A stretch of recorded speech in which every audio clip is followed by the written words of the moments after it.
We are back here on the Art Fort Lauderdale Podcast, episode 2, with the second other three-time participating Art Fort Lauderdale artist, Paola Gracey, here in the beautiful, tell us where we are. We are at the Center for Visual Communication Project Space.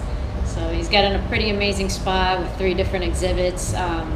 Myself, Bunny Yeager's photographs of Betty Page from the 1950s. I mean, amazing. Really iconic, beautiful photographs. Here in Wynwood? Of South Florida. And next door he has some Japanese artists with ceramics. I mean, just spectacular. Oh, we didn't see that. No. All right, well. The main gallery has an art installation of Pearl, the last Pearl store. So how about that? It's very cool. Okay, and we're here in the heart of Miami Art Week, otherwise known as Art Basel. I have my fancy art jacket on, but we're very glad to be here with Paola, who has been one of our favorite artists, we can honestly say, and we'll talk about that in a little bit. For those of you that don't know what Art Fort Lauderdale is, we did not have an Art Basel in Fort Lauderdale. We did not have a major 40 art fair. Like the craziness that's going on this week. So we wanted to create something super unique to Fort Lauderdale to highlight the unique characteristics, the Los Osos intercoastal waterways, the homes and the architectures, the fact that we have a water taxi, how many places have a water taxi, and create a unique experience, creating a platform to highlight and showcase our artists in ways that they've never been highlighted and showcased before in a home. It's only accessible via boat, and creating platforms for the community and art collectors and appreciators to view and interact with art in ways that they've never viewed and interact art with before, seeing art in a setting where art ultimately lives versus the traditional white wall box gallery. And we feel in our 3rd year now that we're doing pretty good at creating that experience. Absolutely, I agree. And you guys are doing a great job. We appreciate that. So for those of them that don't know you, tell us a little bit about yourself. So I am an artist and a chemist, and in my artwork I love to bring my 2 passions together, the chemistry and the art. And I guess I would say I'm a chemistry geek. That's how I like to tell people about myself. And I love glitter, glitter freak, and I love color. So there you go. How about that? And we find a lot of artists that are either self-taught or they're educated, and they're educated, in traditional BFA, MFA, but you are educated in the different realms. Talk to us a little bit about that piece. So I studied chemistry, and while I was studying chemistry, I had a scholarship that had to take a certain amount of credits, and ever since I was little, I always loved the art. And so I did take a few painting classes because it helped alleviate the stress. So while I was taking a calculus course or physics with Cal and chemistry and organic and analytical chemistry, I always took a painting class because I could just forget about everything, and it really helped with the stress, and that's where that's where it all started, and I kept going at it, and here we are. Where was that? That was at FIU. Okay, yeah, shout out to FIU. Yes, FIU alumni right here. Do you still talk to your professor? He actually passed. So the year that I graduated, shortly after he passed away, it was Jeffrey Olson, an amazing painter, and I am, I guess, a byproduct of what he taught me. And he was very supportive. And while I was in the studios, when I kind of came up with this technique by accident, and he, ever since then, he was very supportive and, develop it and continue to work at it constantly and evolve it. And so here we are today, and it's definitely evolved since I first started. It's definitely, and I think it's even evolved since we first met about 2 or 3 years ago. So with that being said, please do tell us about your process and how we got from a blank canvas to this. So the process is, a little bit about the artwork. I incorporate the chemistry. So this piece that I have back here, the chemistry aspect is, these are chromatograms. So in the chemistry field, chromatograms are used, widely, and it's very important to me because this is day in and day out. This is what I'm analyzing. And we use chromatography to separate different substances. And then I could tell you the amount of that substance in there. So it'll separate the different compounds, whether they're non-polar, polar, and then when it goes through a UV detector, when it goes through any type of detector, but we use mostly UV, we use certain wavelengths. And out comes the results, and this is what they look like. So there are a bunch of peaks, and then I could tell you what's what and the percentage of it. So it's widely used among the chemistry. So that's a little bit about it. Sure. And then what I use in the background, I'll choose a color, I'll paint the background, and then I'll add glitter, regular old glitter. And then I'm obsessed with positive and negative values, and so I use a resin layer on top, which gives that depth. And then the glitter just adds another level dimension to it. And kind of reminds me of staring into outer space, and kind of the science comes out, and I'm obsessed with looking at images from space and just the colors, and that's where a lot of the inspiration comes Looking into space, it's endless. I mean, you'll exactly. never probably see the same spot twice. Exactly, and I love when you have the right lighting on it, and it's nighttime, and you walk past it, it looks like the sky at night, and it's just the stars, so. And then I'll do several layers of resin to give that depth. And then once the layers of resin, so I work on the ground. The ground is my easel. Mm-hmm. And I don't use a normal easel and stand at the painting. The ground is my easel. Mm-hmm. So I work flat, and I do several layers of resin, let those cure. And once I get it just the right amount, then I'll start with the acrylics. I can use, for the larger pieces, I'll use a house paint. For the smaller ones, I use acrylics. And then I'll lay on the paint, give it the details, and then I allow gravity to do its thing. And so then I lift it up and let gravity do its thing, and that's how I get these peaks. And then what do you use a brush? Do you use a palette knife, or what do you use? I use the end of a brush to give, to pull the paint, and then that's how I get this detail, and gravity, when it starts to do its thing, it starts giving more, detail to it, and the waves, and so, and also during the process, I carry out what I usually do in the laboratory. I carry a log book, and I start documenting everything that I use, all the materials I use, the purpose, all my observations. So if I notice something didn't go just quite right, or there was something I need to tweak, I'll document it so that I can carry it on to the next painting. And that's helped me out a lot as an artist. Sure. My professor was big on documenting. You need to document, and it's helped me a lot, because if you see the artwork from the beginning to what it is now, it's improved dramatically, and it's all because of the documentation process. And so there's things I like, things I don't like, I document it, and then I'll carry it on to the next piece. And it only gets better because now, I've learned from trial and error. So. And it seems like it only gets bigger. Oh yeah, that's the other thing. I love scale. So how large is this piece? This piece, it's a set of 3, and each piece is 6 foot by 6 foot. I wish I could do it all in one, but for transportation, I have to keep it down, and that's why I divide it up into 3 pieces. But so in total, it's 6 feet by 18. And I guess for those that are on the live stream or on the video and able to see, I mean, this is actually just 2 of the 3 pieces that we can get in the camera. And the other thing that about it, for those that I guess were wondering, these are all one of one, never going to do the same thing. The colors wouldn't come out. Exactly. No matter how hard I try to replicate it, these are like fingerprints. They're all unique. Correct. I can never, get the same.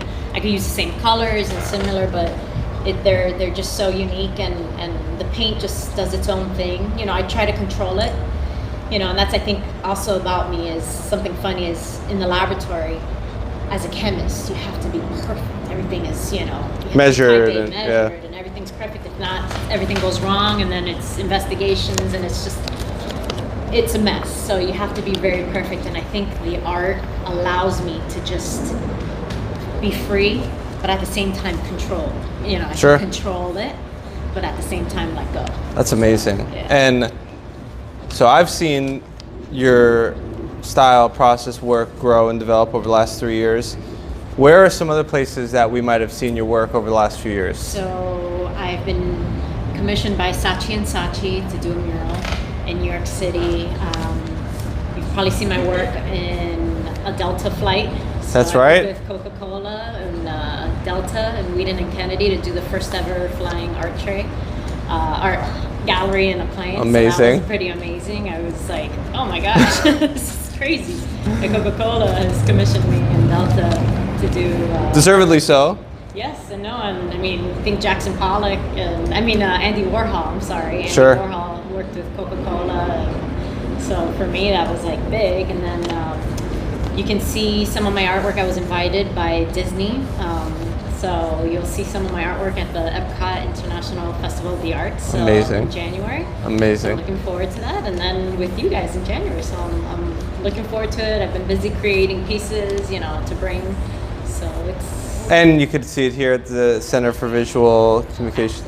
And also, did I see it one time on a street pillar off of Biscayne? Oh, yes, in downtown Miami? Yes, it's still there. It's still. How about that? It's I think, is it this piece? No, it was actually one of an earlier piece. It was long, and they put it on one of the columns that the Metro mover. Yeah. Yeah, and it's right on the corner. So when you're making that left, it's can't miss it. You can't miss it. It's public art. Yes. That's incredible. Yes. And thankfully, we will have you exhibiting again for the third year at Art Fort Lauderdale. Looking forward to it. What? Being well-traveled and being well exhibited, right, deservedly so, and having seen the things that you've seen, and now that we're here with Miami Art Week, what are some of the things that you like as an artist about Art Fort Lauderdale? I think Art Fort Lauderdale, what you guys have done is just amazing. I mean, especially for Broward County, being that Miami has been the hub for the international arts, and kind of Broward has always been in the background, Stepchild. I think you guys have really done an amazing event that includes, you get to be beautiful intercoastal waterways, see really awesome houses. Yeah. I mean, just amazing, and see beautiful artwork. I mean, you guys have a trifecta going on, and you really hit it out of the ballpark. And I think it's just so unique. I've never seen anything like it. Get on a boat, go and see homes, beautiful homes, and at the same time, beautiful artwork. I think you guys have done an amazing thing. And it was really interesting the way that we exhibited your work last year in a hallway that you needed 18 feet or more, really, of space in the beautiful Mola home. Shout out to Jody and for Luxurious Properties, and it was really, I think the way that the light hit it there too was beautiful. That was amazing. And we were fortunate that a gentleman that did not come for the fair but came to buy the house ended up buying that piece, and had a few other sales, smaller pieces. Yes, I remember having to pick up some pieces from West Palm Beach, and I had them in the car. The show had ended, and I had to go early in the morning to West Palm, pick up those pieces, and I had sold the smaller one. And I was like, I got the other ones in the car, let me replace them. And as I'm walking into the house, before I could even hang it up, it sold. Went back to the car, literally hung it up for maybe 5 minutes, and that one sold as well. So. I remember you texted me, you're like, I just sold a piece on the way to the car. I'm like, wait, but you're on the boat? What? But it's a beautiful thing when it works. Yes, And we, Andrew and myself, are super grateful, humbled, glad. I mean, that is the platform, that is the mechanism, because if we don't have a major gallery scene, and if we don't have major art fairs, and if we don't have platforms for you to highlight and exhibit and showcase in Broward, you have to go other places. And with your work being large and not easy to transport, that's not always the easiest thing. And it shouldn't be the case. Local artists should not have to travel to be discovered and to get collected and to sell. You should, in a well-cultured city that has no shortage of money, you should be able to. So we're glad that we've been able to create that platform and have that benefit you and benefit over 100 other artists as well. My pleasure. And with this year, we've out of Art Fort Lauderdale, we've created Fort Lauderdale's first Art and Design Week. So we've created a week full of satellite fairs, pop-up exhibits, after parties, artist talks, our brunch with artists, that we're trying to aggregate and activate all of the cultural institutions in Fort Lauderdale, from NSU Art Museum to Broward Center for Performing Arts to the African American Research Library and Culture Center, which is a venue that not everybody gets to go to, but is phenomenal in its own regard as well. That these venues are going to be activated with art for a week full of programmed events and exhibits, very similar to what we're doing this week here in Miami. And we've been here every day since Wednesday. and it's Saturday right now, but I love it and we can't get enough. I'm going to Juxtapose Clubhouse right after this. But we're really glad to create that for our community, because also not every our pleasure. Not every artist gets into Art Fort Lauderdale. We only have so much room, unfortunately. And you know, there's other people that we're glad to have this platform benefit and serve. We're fortunate that the Art Walk, Fort Lauderdale Art Walk, happens to fall on this last Saturday night of the month, and in Mass District and Fat Village. So you can save the dates for the week is January 19th through the 27th of 2019. The fair is January 24th through the 27th of that same week as well. Tickets and more information on Art Fort Lauderdale can be found at www.artftlauderdale.com. That's artftlauderdale.com. The week you can find, we shortened FTLADW, Fort Lauderdale Art Design Week. You can find it on social medias. Where can they find you on social medias? On Instagram, it's probably the best social media platform for myself, and it's Paola Studios. Okay.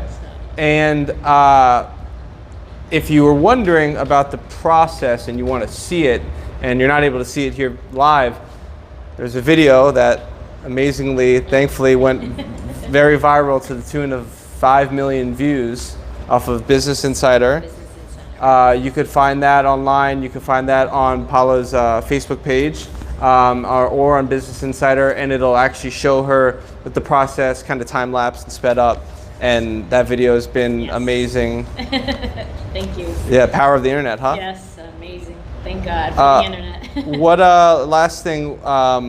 What's next? What can they? So you can see me at Art Fort Lauderdale right now during Art Basel here at the Center for Visual Communication in Wynwood, and I will be in Disney January and February. So you can catch me there. For exact dates, you can visit my website at www.paolastudios.com, and there I have all my shows and where you can follow me on the next event. So. Paola. Where are you from? I was born in Louisiana, but both of my parents are Cuban. Okay. So it's a long story. Everybody asks me, how are you Cuban and you end up in Louisiana? I said, it's a long story. So. Okay, fair enough. Yes. And but you do reside in Broward. I was raised. I came to Miami about when I was 5 years old, and moved to Broward maybe about 8 years ago. So yeah. Great, and we're glad to have you. Thank you. Choose 954. Yes. And if you want to find out more good stuff that's going on in Broward, we also started a social movement called Choose 954, CHOOSE 954. It is to cultivate culture and community in Broward County, where I'm from. Try to bring people together over our shared passions of art, culture, film, food, music, events, in an effort to make Broward County a better place to live and not just a better place to vacation. So we keep people in the know via social media, visual storytelling, curated event calendar, curated newsletter. We also do a podcast for Choose 954 as well. And then out of Choose 954, we identified and realized, Andrew and myself, that there were major gaps and voids we were missing. A major 4-day art fair was one of them. So we started creating culture in the form of events. So we have Art Fort Lauderdale Art and Design Week. Andrew's wife, our partner Frances, produces the Female Brew Fest, which is one of the first female craft beer festivals. Phenomenal as well. Female brewers, female chefs, female bands, female artists. So that's another great event. And then we also host a monthly breakfast lecture series, a mini TED Talk called Creative Zen, free event, second Friday morning of the month at 8:30. Anything else you want to find out, Choose 954, social medias, website.